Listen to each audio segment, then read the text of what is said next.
Bom dia, graça e paz, seja muito bem-vindo ao canal. Todas as manhãs tem um devocional, uma reflexão aqui na Palavra de Deus, no máximo 10 minutinhos para abençoar e edificar o meu e o seu dia. Amém?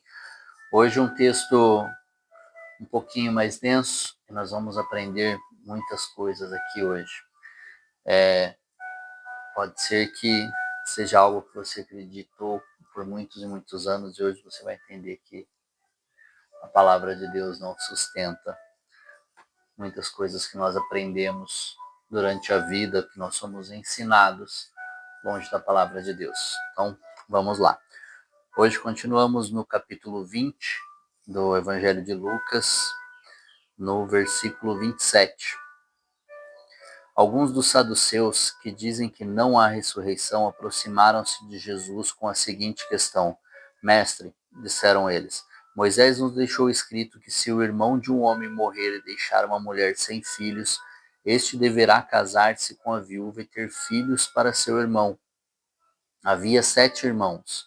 O primeiro casou-se e morreu sem deixar filhos. O segundo e o terceiro, depois também os outros casaram-se com ela. E morreram os 7 sucessivamente sem deixar filhos.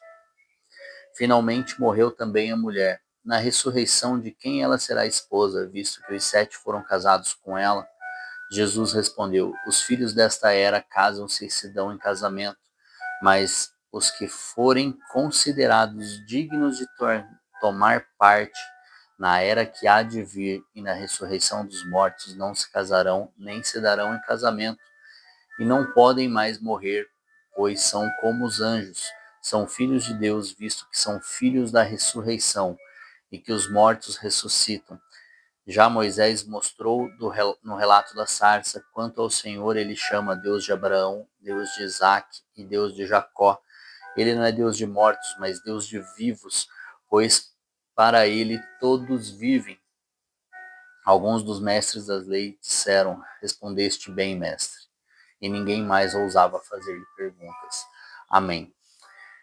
Então aqui os saduceus, que não criam de maneira alguma na ressurreição dos mortos, eles vieram tentar mais uma vez pegar Jesus com seus jogos de perguntas. Mas isso é muito bom porque Jesus nos ensina, desde aquela época, de que nós devemos buscar as orientações sobre tudo que nós devemos acreditar na palavra de Deus. Durante muitos anos, durante a minha infância e depois durante muitos anos até conhecer a Jesus Cristo de fato, deixar de saber que existia um Jesus e conhecê-lo de verdade, eu entendi que é através da palavra que nós aprendemos. Fui ensinado tantas coisas, tantas falsas verdades, meias verdades, ou seja, tantas coisas que não eram verdade absoluta, não eram a verdadeira verdade que se encontra na palavra, e Jesus é a verdade, o caminho e a vida, de várias maneiras e muitas, às vezes, como tabus ou como tradição, e que não são verdade. Você vai passando de geração em geração naquilo que as pessoas acreditam, que os antepassados acreditam e que não são verdade de acordo com a palavra, não são verdade bíblicas, não fazem parte da cosmovisão bíblica, e sim de uma cosmovisão mundana ou de outros ensinos. Então nós aqui entendemos de que não há reencarnação, de que não há volta dos mortos ou outra vida para consertar, não. Há a morte física, a morte espiritual, né, de que quando nós não estamos para a glória de Deus, não estamos para viver a eternidade.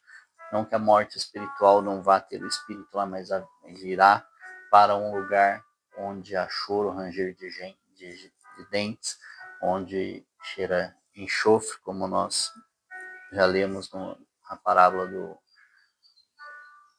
Lázaro e do rico, Lázaro e o pobre, ou Lázaro e o rico, agora esqueci. Vamos lá, aqui, continuar.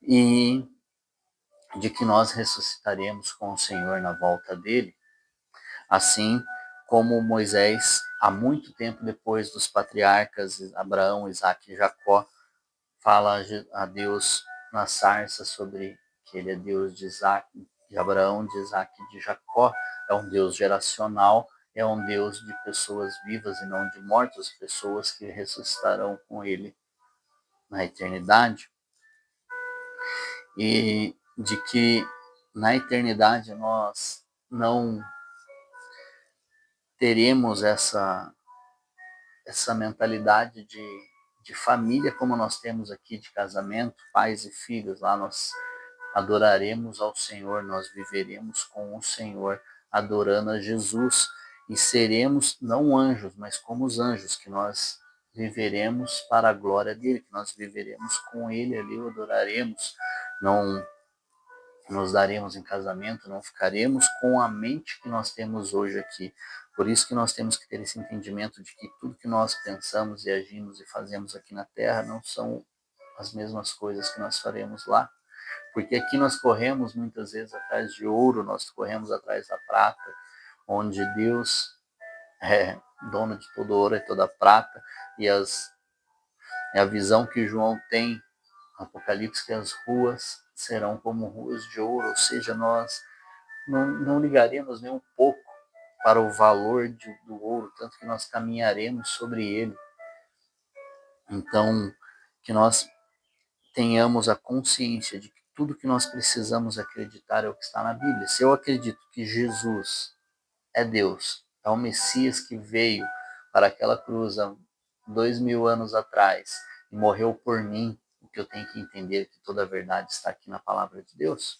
E se eu tenho algumas cosmovisões de mundo, eu tenho que alinhá-la com a cosmovisão bíblica, porque se eu determino, acredito que ele é meu Senhor, que ele é Deus, eu tenho que acreditar naquilo que ele me deixou como ensino, naquilo que ele me deixou como palavra, e não do que eu aprendo durante a vida com pessoas que talvez nem acreditem em Jesus, com pensadores que talvez não acreditem em Jesus e não compartilham da mesma fé do que a palavra do próprio Deus. Então, se eu acredito que ele é Deus, eu tenho que viver de acordo com a palavra dele, acreditar naquilo que é a palavra dele. Então, eu tenho que entender que a ressurreição é para a vida eterna com ele, não é para a reencarnação, não é para voltar melhor do que aquilo que a gente foi e voltou, que senão ficaria num loop infinito, porque não tem como o homem ser totalmente bom, é só Jesus que conseguiu ser. Ele é o nossa régua, é ele que nós imitamos, mas nós não conseguiríamos alcançar, ficaria num loop infinito e, enfim, não faz sentido. Quando você entende a palavra, não faz sentido nenhum isso. E se você está aqui, talvez acredite, você precisa mais da palavra de Deus, você precisa ler mais a Bíblia para entender aquilo que Jesus nos ensina, aquilo que a palavra de Deus nos ensina. E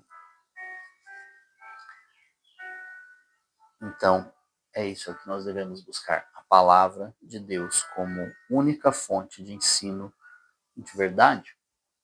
Lógico que nós temos muitos outros livros com verdades bíblicas e inspirados na Bíblia para nos trazer entendimento, mas nós temos que tomar muito cuidado para não ler heresias, por isso que nós temos que conhecer bem a Bíblia.